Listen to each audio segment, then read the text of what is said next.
बिस्मिल्लाहिर्रहमानिर्रहीम। अस्सलामु अलैकुम वरहमतुल्लाहि वबरकातुहू। हमारी मस्जिद का इमाम चोर है।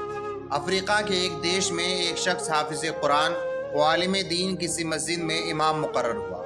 लोग उस आलिम का बहुत एहतराम करते थे और हर शख्स चाहता था कि उस आलिम को अपने घर दावत में बुलाएं, ख़ास कर रमज़ान मुबारक में। इसी सबब एक मुक्तदी ने रमज़ान मुबारक में उन्हें इफ्तार में अपने घर बुलाया। आलिम ने दावत कबूल की और इफ्तार के वक्त उस मुक्तदी के घर पहुँचे और वहाँ उनका बहुत शानदार इस्तकबाल किया गया। इफ्तार के बाद आलिम दीन ने मेज़बान के हक़ में दुआ की और वापस चले गए। मुक्तदी की बीवी ने आलिम के जाने के बाद मेहमान खाना की सफाई सुथराई की तो उसे याद आया कि उसने कुछ रकम मेहमान खाने में रखी थी, लेकिन बहुत तलाश के बावजूद वो रकम उस औरत को नहीं मिली और उसने अपने शौहर से पूछा कि क्या तुमने वो रकम ली है। शौहर ने जवाब दिया नहीं और फिर उसने ये बात शौहर को बता दी कि मेहमान के अलावा कोई दूसरा आदमी हमारे घर नहीं आया और हमारा बच्चा दूसरे कमरे में था और झूले में रहने वाला इतना छोटा सा बच्चा चोरी नहीं कर सकता। बिल आखिर दोनों इस नतीजे पर पहुँचे कि रकम इमाम साहब ने चोरी की है और ये सोचते हुए मेज़बान के गम और गुस्से की इंतहा नहीं रही कि ऐसा कैसे हो सकता है कि हमने इतनी इज्जत और एहतराम के साथ अपने घर बुलाया और उन्होंने ये गलत काम किया। उस शख्स को कौम के लिए नमूने अमल होना चाहिए था, ना कि चोर डकैत। गम और गुस्से के बावजूद उस शख्स ने हया के मारे इस बात को छुपा लिया, लेकिन इस दरमियान ने हाल आलिम दीन से दूर दूर रहने लगा ताकि सलाम दुआ ना करनी पड़े। इसी तरह साल गुजर गया और फिर रमज़ान मुबारक आया और लोग फिर उसी ख़ास मोहब्बत और जोश व खरोश के साथ आलिम दीन को अपने घर में इफ्तार के लिए बुलाने लगे। इस शख्स ने अपनी बीवी से कहा, हमें क्या करना चाहिए, मौलाना साहब को घर बुलाएं या नहीं?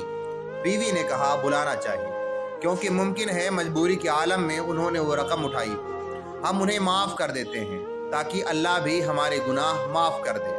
और फिर उस शख्स ने मौलाना साहब को उसी इज्जत और एहतराम के साथ अपने घर इफ्तार पर बुलाया और जब इफ्तार वगैरह से फारिग हो गए तो मेज़बान ने इमाम साहब से कहा, जनाब आपको तो पता होगा कि साल भर से आपके साथ मेरा रवैया बदल गया है। आलिम ने जवाब दिया, हाँ, लेकिन ज़्यादा मसरूफियत की वजह से मैं तुमसे उसकी वजह मालूम नहीं कर सका। मेज़बान ने कहा, क़िबला मेरा एक सवाल है और मुझे उम्मीद है आप उसका वाजिब जवाब देंगे। पिछले साल रमज़ान मुबारक में मेरी बीवी ने मेहमान खाने में कुछ रकम रखी थी और फिर वो रकम उठाना भूल गई थी और आपके जाने के बाद ढूंढने के बावजूद वो रकम हमें नहीं मिली। क्या रकम आपने ली थी? आलिम दीन ने कहा, हाँ मैंने ली थी। मेज़बान हैरान परेशान हो गया और आलिम ने अपनी बात जारी रखते हुए कहा, जब मैं मेहमान खाने से जाने लगा तो मैंने देखा कि चारपाई पर पैसे रखे हुए हैं। चूँकि तेज़ हवा चल रही थी और नोट हवा से इधर उधर उड़ रहे थे, लिहाजा मैंने वो नोट जमा किए और वो रकम फर्श के नीचे या कहीं और नहीं रख सका कि ऐसा ना हो कि तुम वो रकम ना ढूंढ सको और परेशान हो जाओ। इसके बाद आलिम ने ज़ोर से अपना सर हिलाया और ऊंची आवाज़ में रोना शुरू कर दिया और फिर मेज़बान को मुखातब करके कहा, मैं इसलिए नहीं रो रहा कि तुमने मुझे चोरी का इल्ज़ाम लगाया, अगरचे बहुत दर्दनाक है, लेकिन मैं इसलिए रो रहा हूँ कि 365 दिन गुजर गए और तुम में से किसी ने कुरान का एक सफ़ा भी नहीं पढ़ा। अगर तुम कुरान को एक बार खोल कर देख लेते तो तुम्हें रकम कुरान में रखी मिल जाती। ये सुनकर मेज़बान बहुत तेज़ी से उठकर कुरान मजीद उठा कर लाया और जल्दी से खोला और उसकी मुकम्मल रकम कुरान में रखी नज़र आ रही थी। इमाम साहब ने कहा, जब जब कुरान पढ़ना कौम ने तर्क किया है, ज़िल्लत रुसवाई उसका मुकद्दर बन गई। और अगर तुम चाहते हो कि दुनिया और आखिरत में कामयाबी, सुरखरुई, सरबलंदी नसीब हो तो कुरान के दामन से वाबस्ता होना पड़ेगा।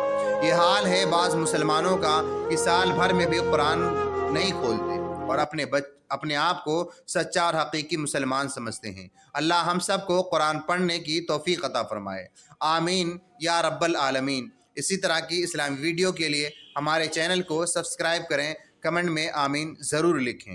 अल्लाह हाफिज़।